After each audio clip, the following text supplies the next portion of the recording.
안녕하세요. 낙성대에 있는 요양보호사 교육원 조교수입니다. 요양보호사 시험 대비 36회 기출문제 풀이를 준비했습니다. 36회 기출문제를 풀면서 내용 설명도 해드립니다. 필기 시작합니다. 1번 노년기의 사회적 특성으로 옳은 것은, 자, 보기입니다. 1번 역할상실, 2번 우울증 감소, 3번 근로소득 증가, 4번 감각기능 향상, 5번 질병 회복력 증가. 자, 문제를 풀어보세요. 정답은 1번 역할상실이죠. 여기서 물어본 것은 노년기의 특성 중에 사회적 특성에 관한 거예요. 사회적 특성으로는 무엇이 있냐면 역할상실 1번에 답이 있고, 또 경제적 빈곤, 유대감 상실, 사회적 관계 위축을 들 수 있습니다. 2번 문제입니다.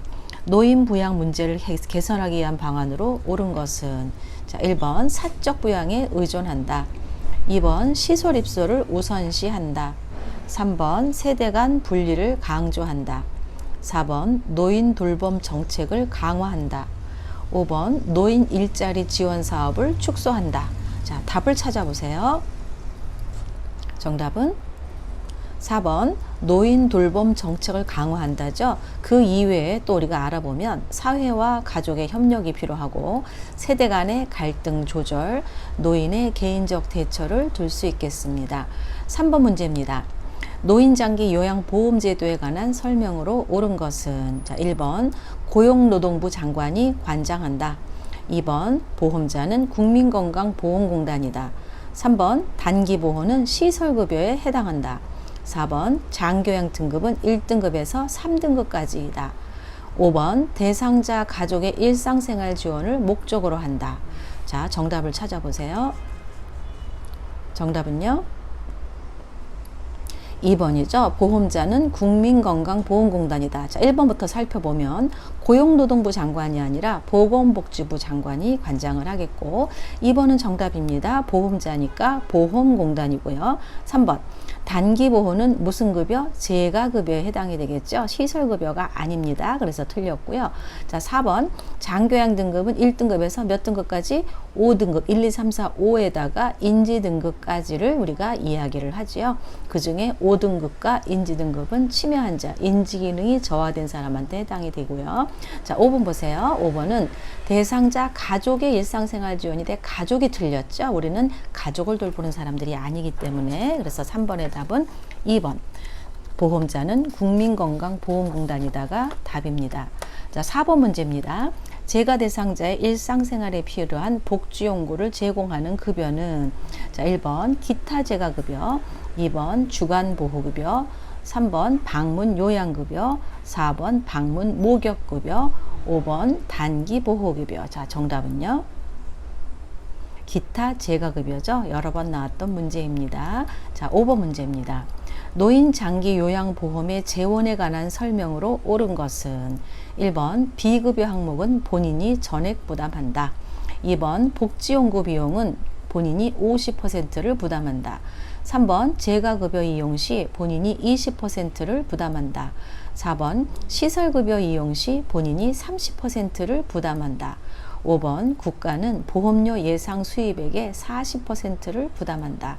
자, 답을 찾아보세요.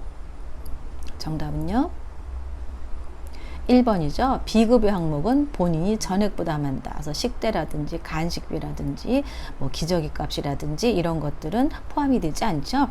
자, 2번부터 살펴보면, 자, 복지용구 비용은 본인이 몇 퍼센트? 일반적으로 15%를 부담을 하죠.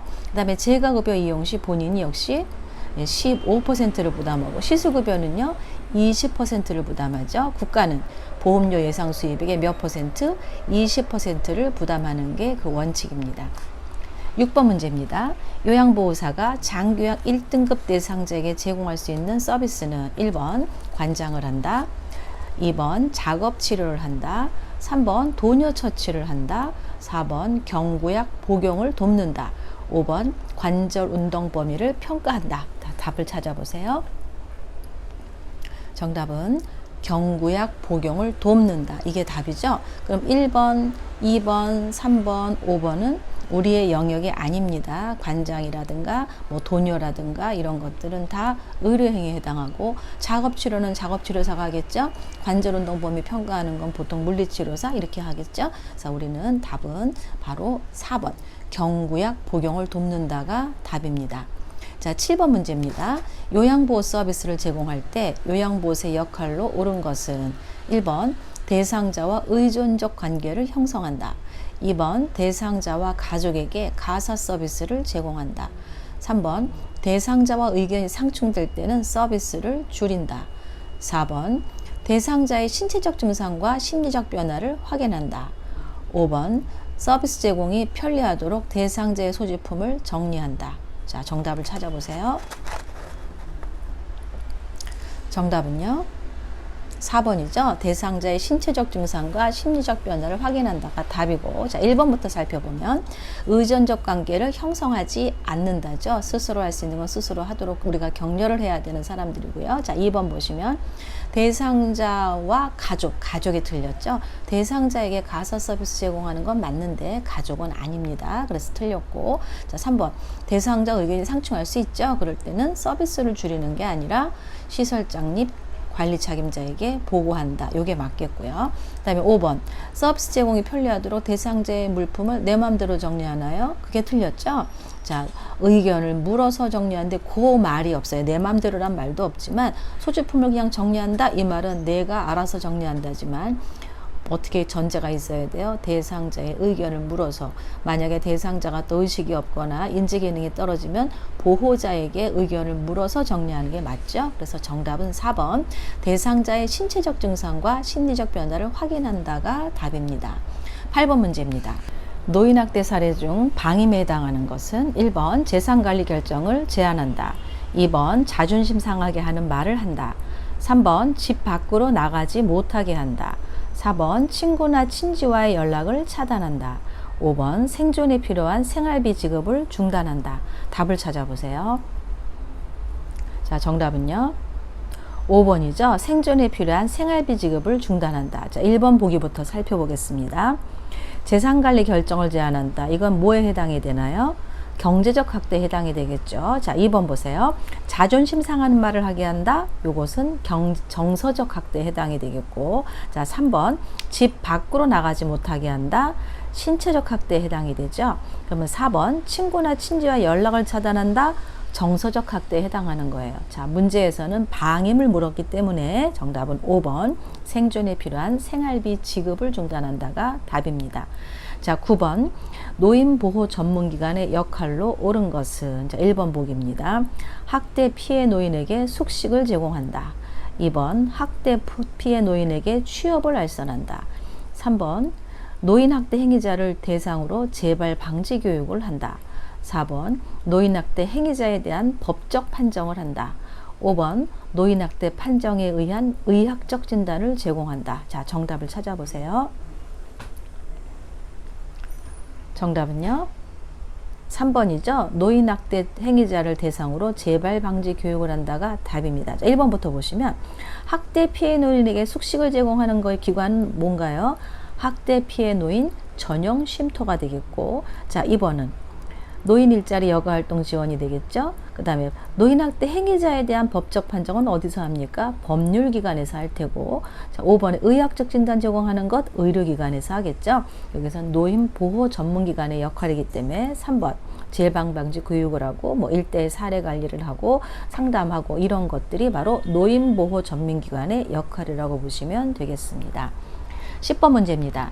요양보호사가 산업재해보상보험법에 따라 보상받을 수 있는 경우는 1번 자발적 퇴사, 2번 출산으로 인한 휴직, 3번 계약 종료에 따른 퇴사, 4번 가구원 실직으로 인한 경제적 빈곤, 5번 서비스 제공 중 상해로 인한 입원. 자, 뭐가 해당이 될까요? 정답은 5번이죠. 서비스를 제공하던 중에 상해로 인한 입원은 바로 산업재해보상보험법, 우리가 보통 산재보험이라고 하는 거에 따라 보상을 받을 수가 있습니다. 자, 11번입니다. 요양보호사가 대상자에게 성희롱을 당했을 때 기관장의 대처 방법은 1번 피해 사실을 묵인한다. 2번 요양보호사의 부주의를 지적한다. 3번 향후 조치 계획을 대상자에게 알린다. 4번 비밀 보장을 위해 대상자의 가족에게 알리지 않는다.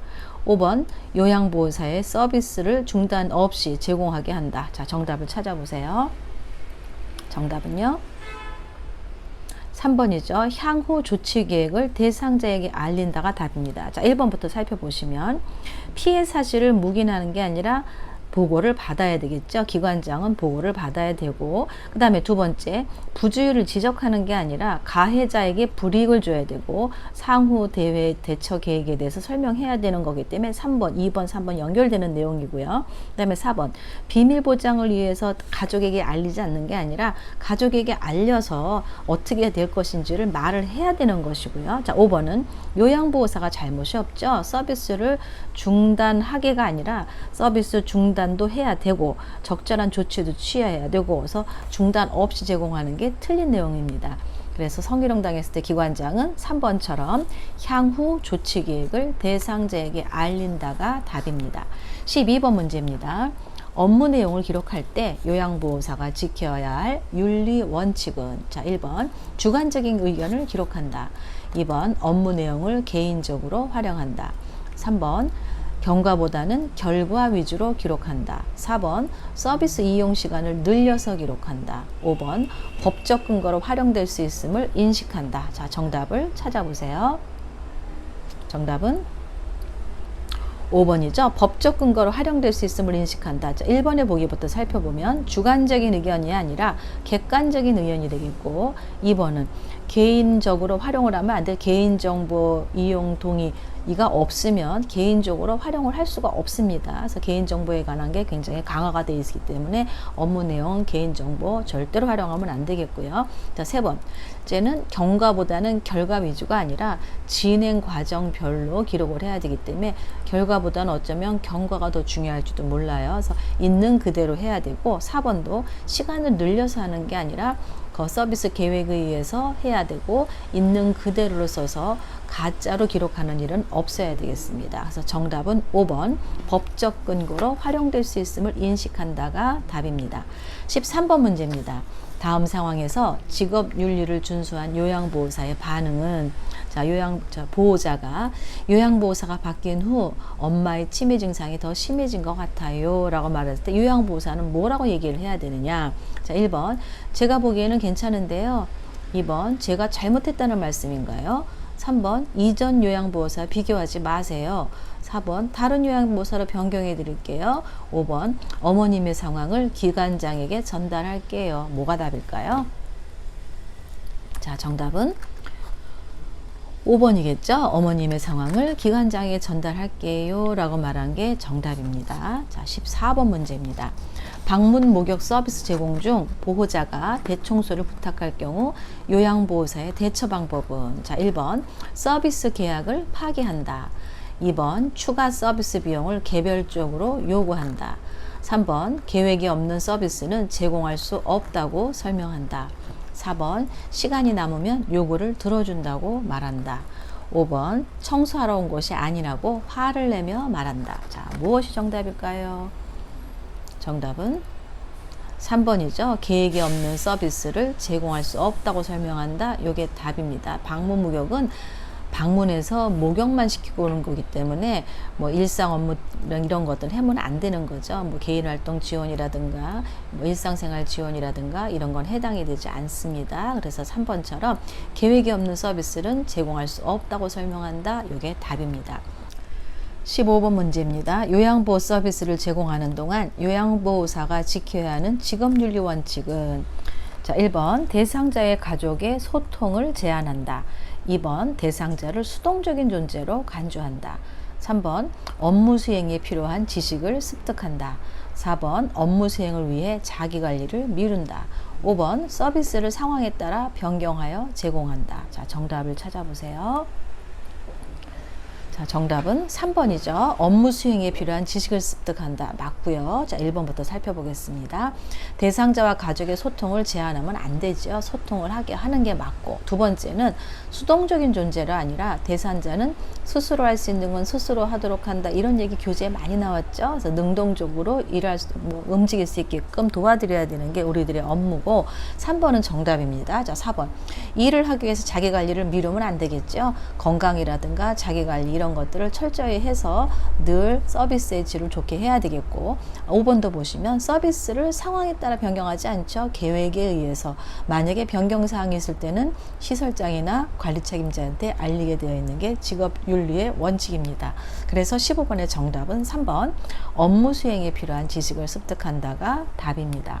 자, 16번 업무를 수행할 때 요양보호사에게 근골격계 질환이 발생할 수 있는 상황은, 자, 1번 무거운 물건을 여러 번 옮기는 경우, 2번 몸의 무게중심을 낮추고 물건을 드는 경우, 3번 물기가 없는 편편한 바닥에서 일을 하는 경우, 4번 물건을 최대한 가깝게 몸에 가깝게 하여 들어 올리는 경우, 5번 물건을 들고 발을 움직여서 몸의 방향을 바꾸는 경우. 답을 찾아보세요. 자, 정답은요 1번이죠. 무거운 물건을 여러 번 옮기는 경우에는 근골격계 질환이 발생할 수 있는 상황이고, 자 2번에 몸의 무게중심을 낮추고 물건을 들거나 물기가 없는 평평한 바닥에서 일을 하거나 물건을 최대한 몸에 가깝게 해서 들어올리고 물건을 두고 발을 움직여서 몸을 바꾸는 경우는 근골격계 질환을 예방하는 방법이라고 보시면 될 것 같아요. 그래서 여기서 물어본 질문이 유발할 수 있는 거니까 1번 무거운 물건을 여러 번 옮기는 경우가 정답입니다. 자, 17번입니다. 결핵감염 예방을 위해 요양보호사가 알고 있어야 하는 내용으로 옳은 것은, 자 1번 잠복결핵 대상자는 전염력이 있다. 2번 결핵균은 강한 산이나 알칼리에 강하다. 3번 결핵은 폐에만 침범하는 감염성 질환이다. 4번 결핵은 주로 오염된 음식 섭취로 감염된다. 5번 결핵 대상자가 사용한 침구류는 일광소독한다. 자, 정답을 찾아보세요. 정답은 5번이죠. 대상자가 사용한 침구류는 일광소독한다. 자, 1번부터 보시면 잠복결핵 대상자는 전염력이 없고요. 결핵균은 강한 산이나 알칼리고에 잘 견디기 때문에 여기에 약하다, 틀렸습니다. 그 다음에 3번은 폐에만 침범하는 게 아니라 다른 데도 침범을 하는데 우리가 공기를 통해서 감염이 되기 때문에 폐에 먼저 들어와서 폐결핵이 많이 알려진 것 뿐이죠. 그 다음에 4번 주로 오염된 음식이 아니죠. 공기를 통한 감염입니다. 그 다음에 5번 일광소독에 약하기 때문에 일광소독하는 순간 침구류에 소독이 되기 때문에 5번 결핵 대상자가 사용한 침구류는 일광소독한다가 정답입니다. 자, 여기까지 필기 일부 풀이였습니다. 자세한 내용은 제가 명시해드린 교재 페이지를 참고하시기 바랍니다. 감사합니다.